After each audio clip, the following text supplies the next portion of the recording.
Today we'll be discussing the mole concept. अब mole concept को समझने के लिए हमको बेसिकली दो चीज़ें समझनी है. The concept of Avogadro's number, ये आप लोगों ने क्लास 9th में सुना होगा. Avogadro's number you would have studied this as n naught 6.023 into 10 raised power 23. So mole concept basically जो कॉन्सेप्ट है that lies in the understanding of this number. तो इसको समझने के लिए let's try to understand the concept of mass. सबसे पहली बार जब हम डिटेल में मास पढ़ते हैं तो हम पढ़ते हैं इसको इन टर्म्स ऑफ मैटर. हम कहते हैं everything around us which has मास, या जो वॉल्यूम ऑक्यूपाई करता है इज मैटर. सो मास हम कहते हैं मैटर का होता है. तो हम ऐसा कह सकते हैं किसी भी चीज़ का अगर मास है तो बेसिकली वो मैटर है.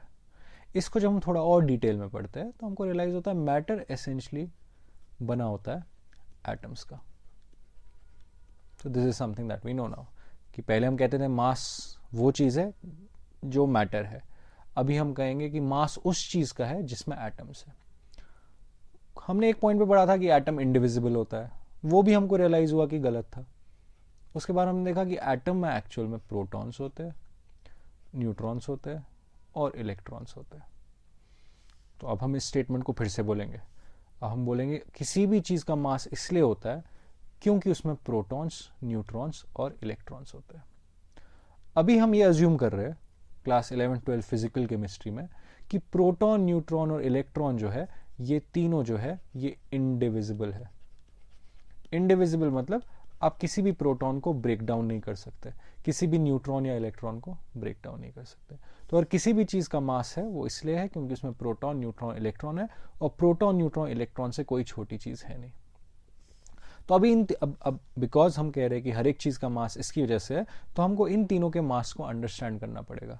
तो अगर हम ऑब्जर्व करें, मतलब इसमें कोई कॉन्सेप्ट नहीं है, अगर हम सिंपली ऑब्जर्व करें इनके मासेस को, तो ऐसा ऑब्जर्व किया गया है कि जो मास ऑफ न्यूट्रॉन है वो अप्रोक्सीमेटली मास ऑफ प्रोटॉन के बराबर है. मतलब फॉर ऑल प्रैक्टिकल पर्पसेस हम कह सकते हैं कि ये बराबर है. और इन दोनों का मास जो है वो इलेक्ट्रॉन के मास से काफ़ी ज़्यादा होता है. वो 1840 times the mass of electron है. तो that means we can say that mass of neutron और mass of proton is infinitely larger और is significantly larger than mass of electron. तो हम कह सकते हैं कि इलेक्ट्रॉन का मास जो है वो नेग्लिजिबल है, कि as compare to proton and neutron electron mass is negligible. तो हम ये कह सकते हैं कि अगर किसी भी चीज़ का मास होता है वो इसलिए होता है क्योंकि उसमें प्रोटॉन और न्यूट्रॉन है. तो हम कहेंगे अगर किसी भी चीज़ का मास है वो इसीलिए है बिकॉज उसमें प्रोटॉन एंड न्यूट्रॉन है. तो इस पूरी स्टेटमेंट का आप ओरिजिन देखिए तो हम सबसे पहले हमने पढ़ा होगा 7th में, 8th में, बहुत पहले हमने पढ़ा होगा anything that is matter, it will have mass. Right now, a very technical statement is anything that has protons or neutrons will have mass. So right now, our assumption is that mass of electron is 0. So I hope इतना सबको समझ आ गया कि किसी भी चीज़ का अगर मास होता है वो प्रोटॉन या न्यूट्रॉन की वजह से होता है. तो अब हम एक काम करते हैं, इसको हम समझते हैं या इसको डिफाइन करने की कोशिश करते हैं. तो एक एग्जाम्पल देता हूं मैं आपको, एक सिचुएशन अगर मैं हम क्रिएट करें. थिंक ऑफ इट कि हमारे पास एक बहुत छोटा सा ऑब्जेक्ट है और इसका मैंने आपको बता दिया कि इसका जो मास है, इसका mass is equal to 10.4 times mass of a proton. तो इस स्टेटमेंट को एनालाइज करते हैं कि इस स्टेटमेंट का मतलब क्या है.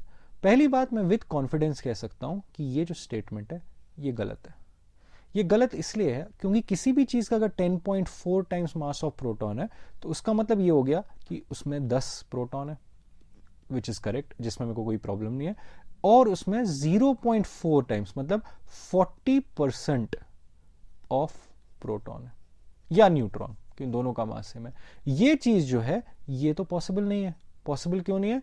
बिकॉज प्रोटॉन और न्यूट्रॉन जो होते हैं वो इंडिविजिबल होते हैं. 40% ऑफ प्रोटॉन नहीं मिल सकता. तो अगर किसी भी चीज़ का मास है, अगर इसका हमको मास देखना हो तो इसका मास 10 टाइम्स मास ऑफ प्रोटॉन हो सकता है, या इसका मास में भी I don't know 11 times mass of proton हो सकता है.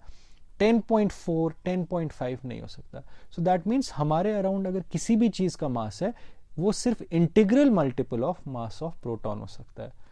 तो कोई भी चीज है, हम अगर अपनी बात भी करें तो हम लोगों का मास भी जो होगा it will be n times mass of a proton और मास ऑफ न्यूट्रॉन.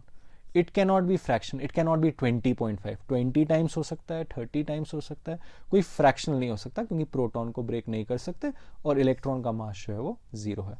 इस कॉन्सेप्ट को जो हमने ऐसे लिखा, इस कॉन्सेप्ट को कहते हैं क्वांटाइजेशन. तो क्वांटाइजेशन का मतलब ये होता है when anything is an integral multiple of a basic quantity. जैसे मैं आपको एक सिंपल एग्जांपल दे सकता हूं कि अगर हमारी क्लासरूम को अगर हम देखें तो मैं ऐसा कह सकता हूं कि मुझे पता नहीं है क्लासरूम में कितने बच्चे हैं, मैं ऐसा कह सकता हूं क्लासरूम में 40 स्टूडेंट्स है. राइट, आई कैन से आपकी जो क्लासरूम है उसमें अभी 40 स्टूडेंट्स है. मैं ऐसा नहीं कह सकता कि आपकी क्लासरूम में 40.3 स्टूडेंट्स है.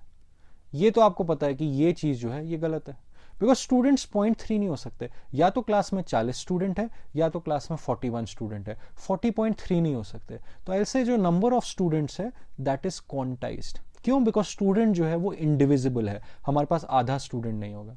तो this is the principle of quantization. तो आई कैन से मास जो है, mass is quantized. I hope this is clear to everyone. Quantization क्या होता है और क्वांटाइजेशन क्यों होता है. तो हमने इस पूरे टॉपिक में अभी तक जो डिस्कस किया, दो चीजें समझी कि हमने कहा किसी भी चीज का मास इसलिए होता है क्योंकि उसमें प्रोटॉन और न्यूट्रॉन होता है एंड प्रोटॉन न्यूट्रॉन इंडिविजिबल है. तो किसी भी चीज का अगर मास होगा it can only be an integral multiple, it can only be a fix number, a whole number times mass of a proton और a neutron. I hope it's clear. चलिए अब हम आगे बढ़ते हैं. Let's further understand the mole concept and let's try to understand कि ये number कहाँ से है. तो just give me a minute. हाँ, तो नाउ लेट्स स्टार्ट अफ्रेश. तो मैं ये नंबर ऊपर लिख देता हूँ जो हमको समझना है, 6.023 इंटू 10 रेज़्ड टू पावर 23. कि ये नंबर कहाँ से है, एक बार ऊपर लिख देते हैं सो दैट हमको पता रहे हम क्या डिस्कस कर रहे हैं. यहाँ लिख देता हूँ मैं आपस स्मॉल कॉन्सेप्ट. ठीक है, अब इस नंबर को हम फिर से देखते हैं कि ये नंबर तक हम कैसे पहुंचे. तो अभी हमको ये तो समझ आ गया कि कोई भी चीज़ की अगर बात करें तो उसका जो मिनिमम मास है, उसका minimum mass can be mass of a proton और मास ऑफ अ न्यूट्रॉन. इससे छोटा कम मास किसी का हो ही नहीं सकता, बिकॉज इससे हल्की चीज़ कोई है ही नहीं. इससे हल्की चीज़ सिर्फ इलेक्ट्रॉन थी जिसका मास हमने 0 अज्यूम कर लिया. तो हम एक नया एटॉमिक मास यूनिट डिफाइन कर लेते हैं. हम डिफाइन कर लेते हैं एक नया यूनिट और उसको हम कह देंगे AMU. तो हम कहेंगे प्रोटॉन और न्यूट्रॉन का जो मास है that is equal to 1 AMU, atomic mass unit. तो एक नया यूनिट डिफाइन कर लिया. अब देखिए कोई नया यूनिट डिफाइन करना कोई बड़ी बात नहीं है. बड़ी बात है कि how we related to the existing unit. जैसे मैं आपको एक एग्जांपल देता हूं. जैसे मान लीजिए मेरे पास एक स्टिक है, उसकी लेंथ इतनी है. This is the stick I have right now. और मैं कहूँगा कि ये एक मेरा यूनिट है लेंथ का. मतलब अगर मेरे को इस बोर्ड की लेंथ मेजर करनी है, इस पूरे स्क्रीन की लेंथ मेजर करनी है, मैं ये स्टिक को पहले इधर रखूंगा, फिर इसको इधर ले जाऊंगा, फिर ऐसे ले जाऊंगा और मैं कह दूंगा इस बोर्ड की जो विड्थ है, इस बोर्ड की जो विड्थ है that is equal to 20 times this stick, 20 sticks. तो दिस इज द विड्थ. अब लेकिन ये यूजलेस हो गया. ये यूजलेस इसलिए अगर मैं किसी और को बोलूंगा जिसने ये सब नहीं देखा है, उसको मैं बोलूंगा कि इसकी विड्थ जो है वो 20 स्टिक्स है, तो वो उसको तो कुछ समझ नहीं आएगा. लेकिन ऑल ऑफ अ सडन अगर मैंने उसको बोल दिया कि एक स्टिक जो है, एक stick is equal to 1/10 of a metre, तो उसका काम तो बन गया ना.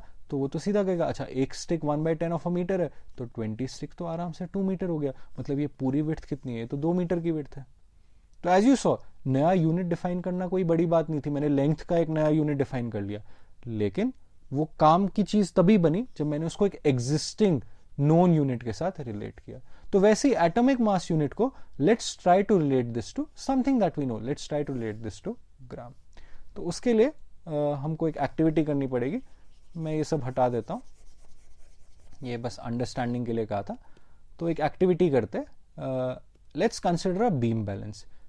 बीम बैलेंस ऐसा जिसमें हम वेट मेजर करते हैं, आपने दुकानों पे देखा होगा इसको या केमिस्ट्री लैब में देखा होगा।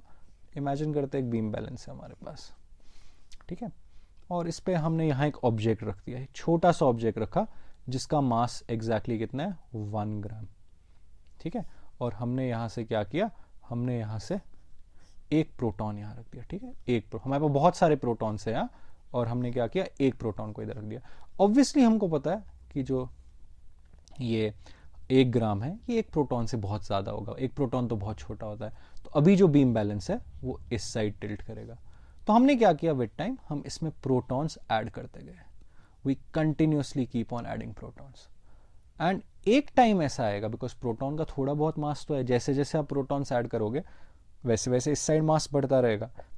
एक टाइम ऐसा आएगा जब इस साइड का मास जो है वो इसके बराबर हो जाएगा, इसमें एक इक्विवेलेंस आ जाएगा।